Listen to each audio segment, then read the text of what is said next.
Elizabeth, Enoch, and Elijah, and Okanda, yes, and Okanda. So we I'm going to introduce this the mental health adaptability stroke growth, the scenario 2, the social media likes. In a bold move, X has begun rolling out a new feature that hides the like count on posts. This change aims to shift the focus from popularity metrics to meaningful engagements and quality content. So why does this matter? First is the user experience. Reducing the pressure to gain likes can lead to more authentic interactions. Two, mental health. This is alleviating the stress associated with like counts, with the like counts that can create a healthier social media environment. Three is the content quality. It is encouraging the users to share content that resonate deeply rather than the likes they garner, where you just have a lot of likes and a lot of likes. So there are two questions. So the first question was, in your opinion, do you think X will change the way users engage online via the platform? Over to you. Hello everyone. Good afternoon. I trust you're all doing well. Welcome to a discussion on scenario 2, like Sam has introduced. So I'll start by introducing her name. Her name is Taptengele. Yeah, let me repeat it. Her name is Taptengele. The reasoning behind why we chose this name was due to what the president had said, that people just tap and do what? Gen Z's in the house? Yeah? And get what? Yeah, so that's what you're doing. You're just tapping. Not in the real sense. Our approach to this question was self-esteem. We narrowed it from the mental, like our theme is cultivating resilience, nurturing. We do know the theme for today. Cultivating resilience, nurturing growth. I see people trying to look for it in the agenda. Nurturing growth and showcasing. I'm trying to summarize it for you. And showcasing connection between emotional intelligence. What else? Self-awareness. And mental health. Yeah, you're forgetting mental health. So we are here to showcase that bit of mental health. And in this, we picked self-worth or self-esteem. As you know that most people associate, or this are thinking as a group, most people associate self-esteem or the identity, they bring it as from social media rather than the way we are here interacting and building those connections. But most of us, Kwanza Gen Zs, like our huge following or our huge friends, ni wapi? Si ni kwa mtandao? Yeah, so we 1 minute is left. Okay, sorry, let me summarize. So we said that self-esteem or self-worth is something that should be innate or built from within, and not that the one we get because of the likes that we have. I'm trying to summarize all this. So due to this, we realized that we really ought to build connections like we're doing today. We network and all that so as to have the real quote-unquote friends.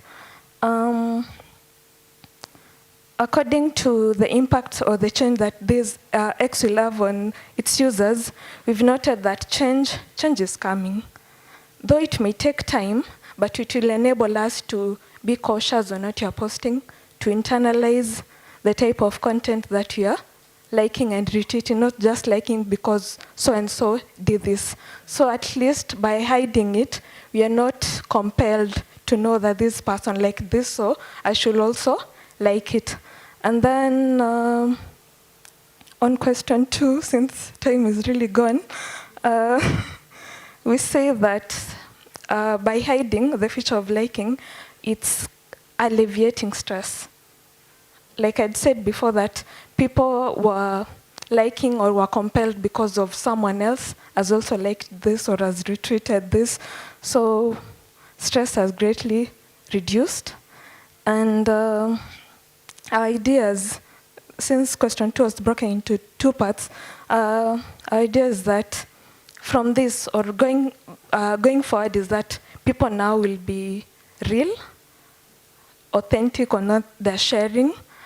And we are anticipating that with this, at least social media and your life will kind of merge. Yet we are portraying this, yet we are saying something else, and you're living something else. And Samia was telling us about Instagram, that if you check now, most people are deleting the app. And it is something maybe that X thought of as because the lifestyle they were living and the life they're living was not matching. So through this, you're seeing that social media should really portray life. And as I end, the reason we chose Taptengele was we are trying to leverage on technology to make a living. And as I'll end with our approach to the question is, we want people to leverage on this social media, like the way Ken Tambo was talking about branding and all this. These are the platforms that we have as youth. These are what we have at our hands now. So we should use this to market ourselves for branding and all that. Yeah. So this Taptengele, we are leveraging on technology to make a living. Thank you. Good afternoon. I would like you to welcome Team High Flyers. You'll get to know the reason for the name in just a few. In order, we have Madam Rose. Say hi. Hi. We have Terry. Say hi. We have Madam Beatrice Olo, and then we have Rose Ann and Fiona right next to me. Now, we are working on a scenario. Get this, you'll understand the reason for our name. Oh, I forgot to introduce myself. I'm Brian Otieno, representing Team High Flyers. United Airlines, get it? United Airlines doesn't just tell you your flight is running behind, it explains why, even if it's the airline's fault. I don't know how many of us have experienced this. I'm sure I've not. United frequent flyer and veteran travel analyst Henry Harvest-Delt summed it up brilliantly when he told me United is achingly transparent in their explanations. It's almost to the point where they say a member of the crew had a toothache and is at the dentist right now. CEO Scott Kirby says he's on a mission to give passengers as much information as he'd get if he called the operations center himself.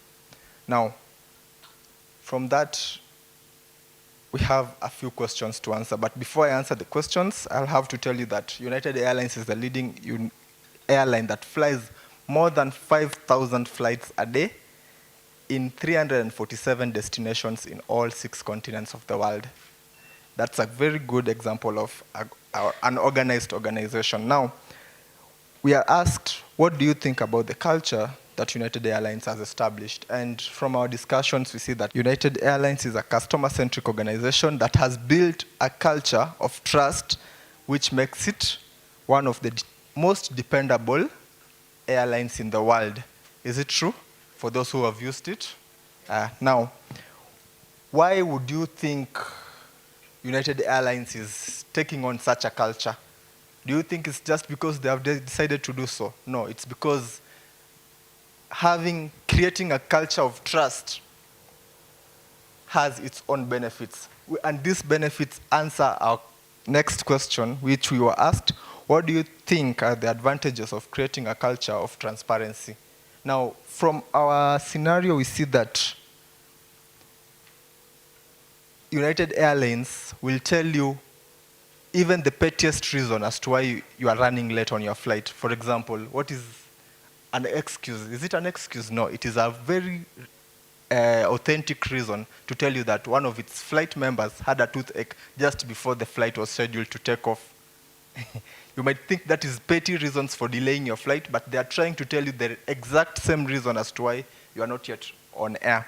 Now, doing this, creating a culture of transparency and trust will make you go to them at any time. Is it true? It will make you loyal to them. You will always use their airlines because you know they are reliable. And when anything occurs that is not scheduled, you are sure that you will be catered for in the best possible way. Number two, you clearly understand their point of operations. They let you in. They care about you more than you care about them, right? Yeah, now they let you in all their operations, and you keenly and willingly, you'll just be understanding them, whatever the reason for your flight is. And I'll tell you for a fact from my own research, we did this as a group, but I also did some little background on United Airlines. Less than 5% of their flights are delayed or cancelled. It's because of this. Now, another thing is that by building a culture of transparency, United Airlines has good customer care. I am not familiar with it because I've not flown with them. Okay, I've not flied at all, but I'm sure I'll be doing that soon. Yeah, and customer care and customer service and service delivery in general drives in more profit and drives in more sales, right? Now, and finally, to answer that question is that United Airlines are reliable. I've just told you that not more than 5% of their flights annually, I forgot to mention the word annually, are cancelled or delayed. Now, that makes me think, do you think there's an organization in Kenya that does that? Do you think? You don't know? I'll tell you, there are. Yes, there are. And from our discussion, we found out that only 2 organizations can be recommended by a 6-member panel in the whole country. We could only think of 2 organizations in our country that are transparent as much as United Airlines are. And these are? Any question? It's a supermarket and a bank. Okay, I'll just summarize them. It's Diamond Trust Bank, DTB, and this is a disclaimer, we have not been paid to market them. It's Diamond Trust Bank, DTB, and Carrefour Supermarket. But if my time is up, if I can be allowed 1 more minute, please. Okay, now for Diamond Trust Bank, they value themselves in customer care. A member of our panel said that she has tried banking with all other banks, and she can never again get out of Diamond Trust Bank. That is Madam Roseanne. Now, we also discussed Carrefour as a supermarket chain, and we have said that we have seen issues such as 14-day return policy, and they adhere to that. You can return an item until you get what you want within a certain agreed period of time. And one of us said that she has returned a water heater, something as small as a water heater, for up to 4 times. And it was still accepted until she got exactly what she had paid for. That is a culture of transparency. And also, why not mention confidence elevates? We are here.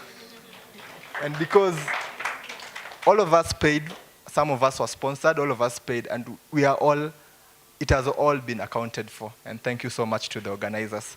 That was Group High Flyers. Now High Flyers and United Airlines. You get it now? Thank you. So, as we are focusing on the scenario 1, our group name is called Reject.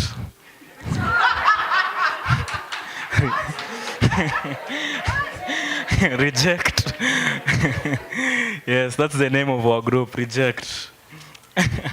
Yeah, so as scenario 1 is on a company, stock organization, and as we have chosen a restaurant, yeah, and thinking about Uber, regardless of how you feel about the brand, Uber has built solely on customer experiences and not advertisements.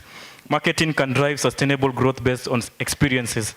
Creativity is there in the world to solve problems and spark imagination. Strategic thinking is thinking better together. So your team, yes, that is our team, has been hired to create and develop a marketing strategy for a business of your choice.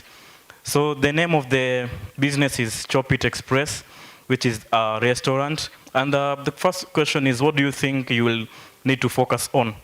We'll focus on our target audience as well as how that affects our brand, with focuses on safety and ambient environments, marketing channels to be used. And as of the second question, what do you think will be the biggest challenge? Is ensuring customer security, competition, and how we maintain a greater market share than them, and understanding and adapting to trends. And the marketing trends have changed nowadays, because most marketing trends, we have ceased to like using the billboards. These are old forms of marketing, flyers. These days, marketing is based on like the digital space. That's where like the people are investing like marketing. Because these days also like the marketing on the mainstream media like TV, etc. is not like that much valuable. So what will be our marketing strategies? I've touched on that. For us, we'll incorporate like the social media, like the use of social media platforms like Instagram, TikTok, using sponsored ads, etc. Influencer marketing, where we call someone like Boina to come and eat and post in social media, so that we can have, who knows Boina?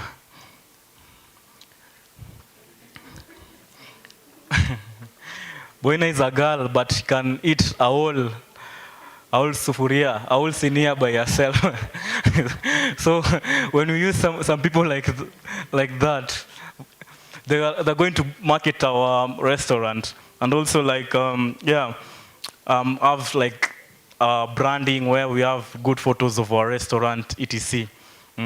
So yeah, basically that's what we were focusing on, unless there's any question or any member wants to add on something. You'll add on something?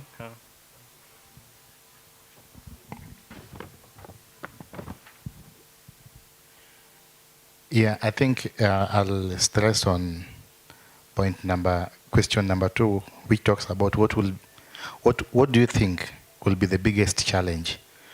Like he had mentioned, we picked on the issue of a restaurant, and for this case, it was an ongoing business. We're just being brought on board to build a marketing strategy for them. And they say that you can be given $1 million today, but the biggest task is to maintain that state of being a millionaire. So in business, likewise, the moment you position yourself to be a strong contender in the market, the biggest headache that the directors and the managers have, noted, is to maintain that position, the competitive position. And we can only do that by understanding the needs of our clients, appreciating their criticism and basically the feedback that they give us. So that will be a challenge, as it requires a lot of emotional quotient, which we were taught about here, for you to be able to appreciate the criticism that you get from the clients and also take the feedback. Some of them might be harsh, some of them might be appreciative, but in both cases you have to build on those to make your brand sell and keep the competitive advantage? Thank you. Okay, so that's all, unless someone has a question. Oh, yeah, she has one. Oh, my name is Jabez Tambo. This is Lillian. This is Shabir, Peter, and Collins. Yeah, Collins. Thank you.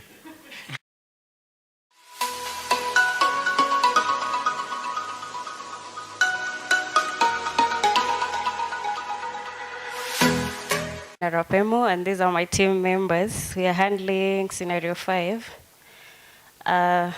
First of all, the name of our group is Confidence Peaks. Confidence Peaks. Once you allow yourself and you give yourself the wings, you put yourself out there, confidence will eventually just pick you and allow confidence to use you. So I'll go through the case. When Alison Felix became pregnant, Nike was prepared to cut the terms of Felix endorsements by as much as 70% due to the pregnancy and told her, know your place and just run. Amid all of this, she was forced to have an emergency C-section 7 months into her pregnancy because of a potentially life-threatening condition.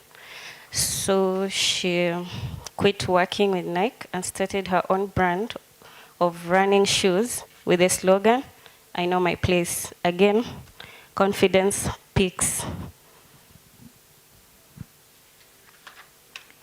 Hello everyone. I'm going to give the answers to part 1 of the question. That is, in life, we will face challenges. What do you think Aloy's manager would have done to create a win-win situation in this case, and why? So in this case, as a group, we thought that the manager of the company would have given Nike a maternity leave because it is part of a labor laws. As our first mentor said that it is a norm. Here in Kenya, actually, if you get pregnant and you are in work, you must be given a maternity leave. Secondly, the company should have made adjustment to work assignment. She could have been given work to do at home maybe, so that she could play an important role in the company. Again, the company would have supported her by giving her some money to at least take care of herself. I will welcome the second speaker.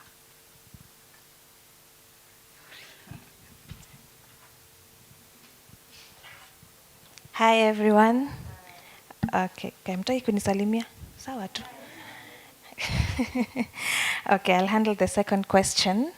In Alison's case, she was able to come up with a solution. What do you think helped her maintain her resilient spirit in the midst of this challenge? So our first point as a group was she had self-confidence. Because of course, if you want to start a business, you really, really need to believe in yourself. So she believed in herself, hence self-confidence. Then she had an entrepreneurial mindset. She decided to focus on what is ahead of her. Story yake na boss alimaliza, akaamua. She decided that she's going to move forward. And so she has a life, there's a baby now. Maisha lazima isonge mbele kama injili. Then the last one is she had emotional intelligence. She had the option of suing her boss, if not the company. She had the option of going to claim for some of her employment benefits, but she let go of all that and decided to start this company and move forward. I'm done.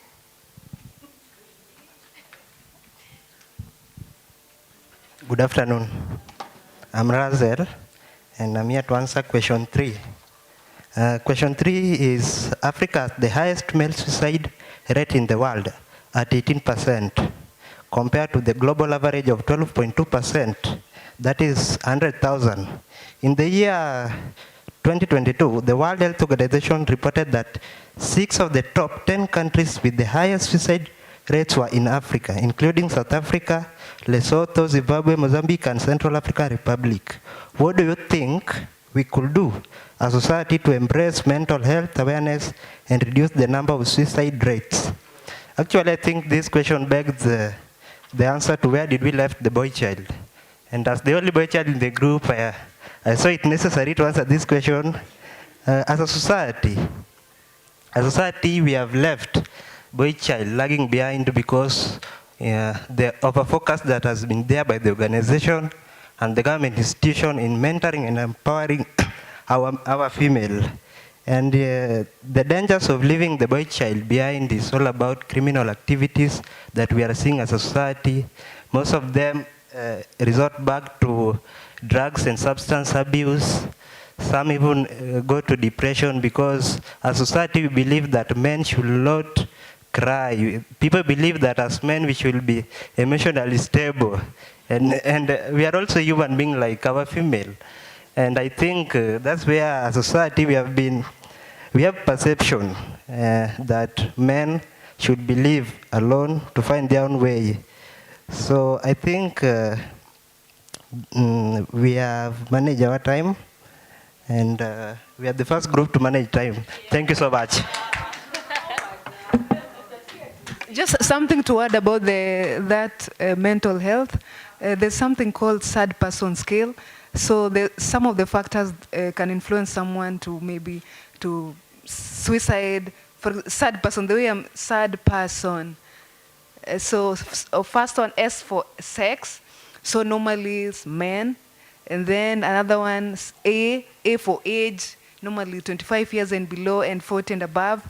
Just like that, maybe we have time, we can talk about it, but I don't want to take much time. The next group will come on. Thank you very much. I'm Yvonne Ochieng. Okay, good afternoon, everyone. My name is Stacy. Our group's name is The Transformers. According to today's theme, we are transforming our minds from fixed mindsets to growth mindset. So our scenario 3, market awareness. So in marketing, according to FTC data, Americans lost some $100 billion to fraud in 2023, but what kinds of fraud are they most likely to fall prey to? The most common kind of fraud, according to data from YouGov profiles, is bank or credit fraud. This is experienced by a quarter of Americans overall, which is 26%, and older Americans aged 55 or over are particularly susceptible to it, 35%, while those in the younger 18 to 35 age bracket are less likely to have been a victim of this type of scam. Here's an example of such a scam. Help. I am a Nigerian prince and all of my monies are locked up.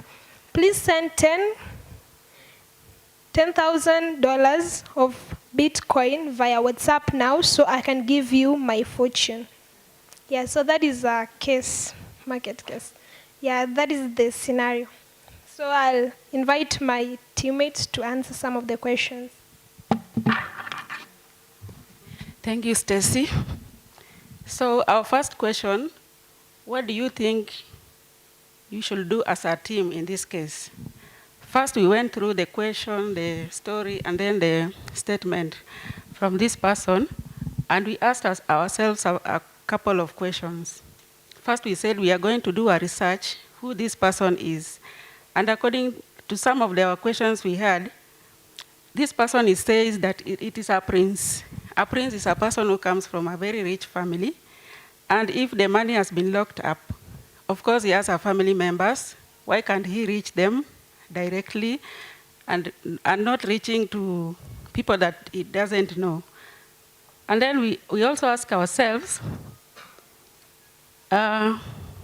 if you want to know someone is a scammer, you will see some errors in the statements, like transferring the money to WhatsApp. How can we transfer our money to WhatsApp? We ask such questions. And then, this is a Nigerian prince. and we are Kenyan ladies. We are traditional Kenyan ladies. Where is the connection between us and the prince? So automatically we say it is a scam. So what should we do on this case? Avoid clicking any links that he's going to send to us, because that is how he's going to get our information. We prevent any form of communication with him. Further communication should not take place. We should also block him and also report him to the social media that he might have used. For example, the Facebook, emails, Twitter, just report. Then do not give any information about you, your name, where you come from, your credit cards, and everything. Then, obviously, the social media will always alert you on scammers. When they alert you, please take note and don't engage yourself to this person any further. Thank you.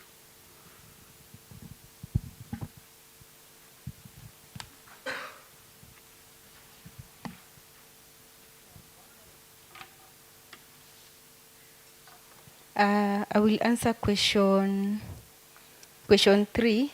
And what do you think people must watch out for when they are faced with such marketing strategies?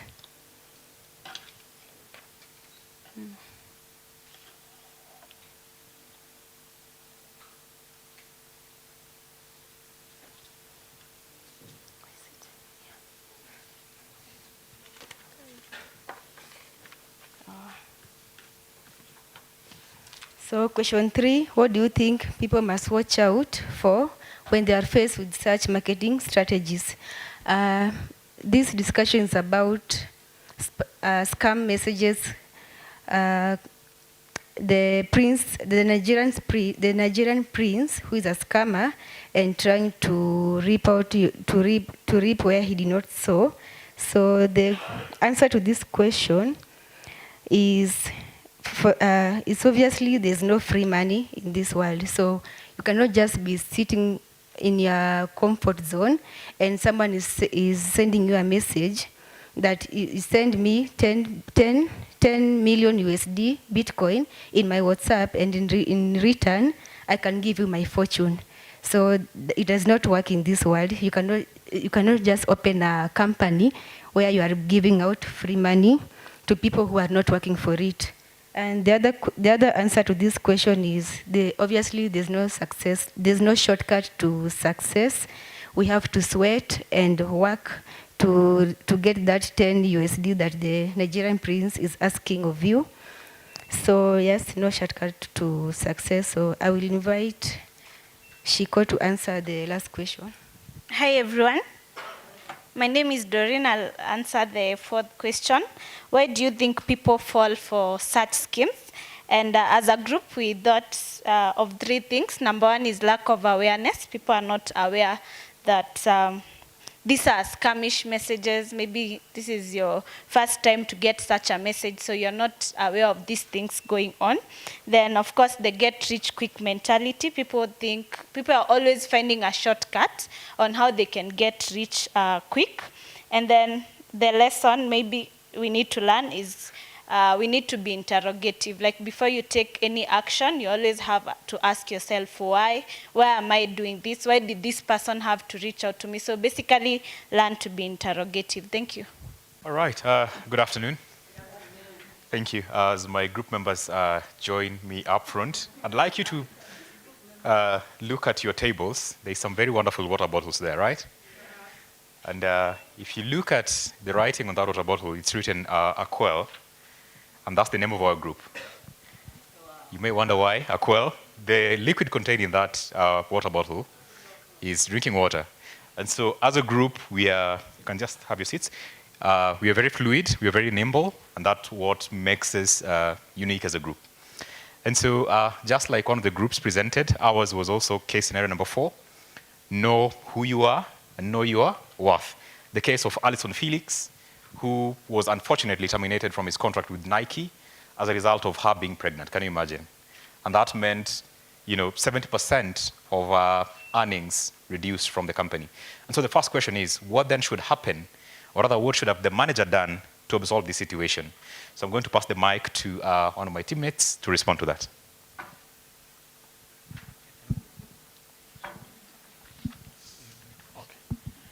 So we were saying that the manager, as a manager, when you apply to be a manager for an athlete, you're supposed to consider their personal feelings and also their biology.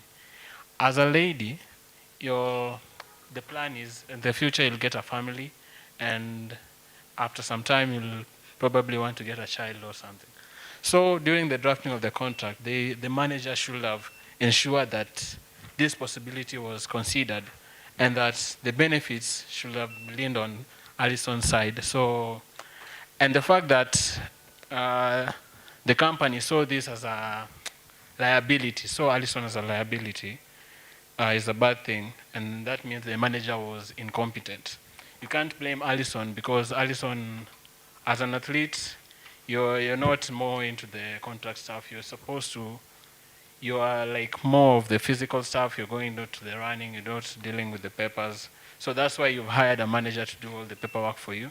So I think the manager could have been more competent, could have paid more attention to detail on the contract. Yeah. So again, for the other bit of the question was, this question 2. What we came up with as a group was the fact that even as she knew her worth and she knew what she's made of, the strides she had made in her career. So in as much as she was dealt a big blow here, she was able to recover because of the fact that she knew her worth and she was self-aware at the core.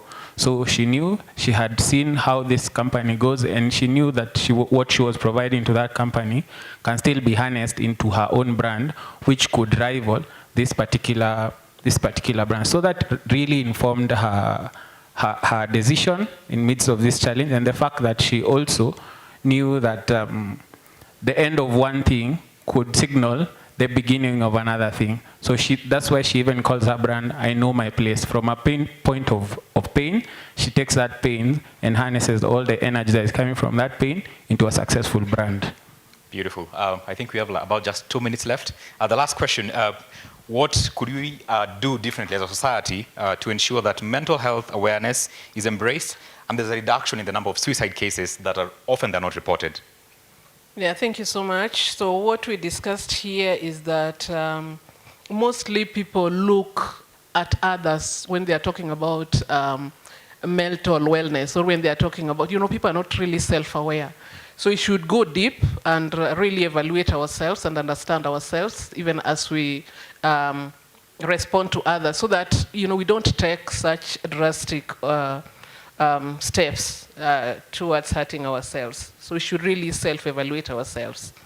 And just to add a bit on question 1 is that this particular Alison is within the productive age, So productive does not just mean that she's bringing forth children. She's able to bring forth children. It means that she's also still strong enough in her production work. So losing such young people because they have their babies, I think it's a real drawback. And Alison, going forward, may decide to come up with proper policies that ensures that these people within the productive age are incorporated and well taken care of. So Nike should be worried. Thank you so much. To add something on the third question, we think that it's time that we introduce mental health into our education system. How about our kids starting to learn about mental health when they are very young? We think that will really help. And in addition to the first question, we have seen people like Lillian Mooley advertising for some products even when she was pregnant, even when she had little kids. We also understand that Nike has product for young kids. So how about we turn her pregnancy from a liability to productivity? So that is our submission. Thank you. All right, great. So thank you. So this. My name is Peter Nguka. Okay, thank you, Peter. Anyango wa Kibera. Thank you, Anyango. Cornelius Mhonya. Cornelius, thank you. Sean Agar. Thank you, Sean. And Terry Moda. lovely Terry. Thank you so much. Asante.